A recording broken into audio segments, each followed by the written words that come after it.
Ayan, hello po sa ating lahat. Kuya Val, na proud sa ginawa ni Fiancé, di niya ito inaasahan. Kahit sino naman po, di ko rin po inaasahan na ganun pala si Fiancé. Bilang viewers, supporters, commentators na Fiancé ay sobrang proud naman po ako.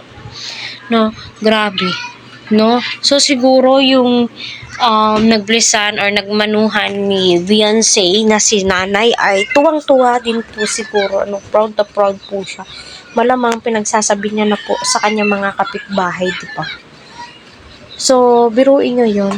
Sa napakaraming supporters ni Fiancé na nagmamahal. Although, lahat na po yan Dahil kay Kuya Val, Kalinga Prab, Eds, lahat, no? Kay Rose Ann, Ma'am Jack. So, nakakatuwa, no? Na si Fiancé sa kabila ng jet lags, napakapagod bumiyahe. Nakuha pa po niya o napasok pa po sa kanyang kaisipan ang pagmamano.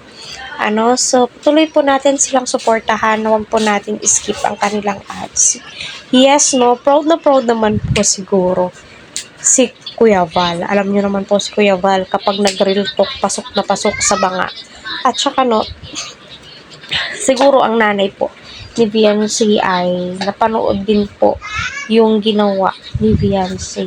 Siguro tuwang-tuwa po sila kasi nga ang nanay ni Fiancé at ang kanyang tatay ay team marathon din po nagmamarathon din po sila sa mga video nila EDC, di ba? Nung pumunta sila Kalinga Prab doon, nanonood po sila. So, pati sila nanay at saka si tatay kinikilig. So, yung mga uploaded or nakukuha behind the scene ay malamang kilig na kilig po or proud na proud po ang magulang ni Fiancé sa kanya.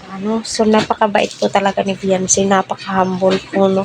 Sa kabila ng napakadaming pera or limpak-limpak ng salapi at grabe po talaga. No, kaya tuloy po natin siyang suportahan.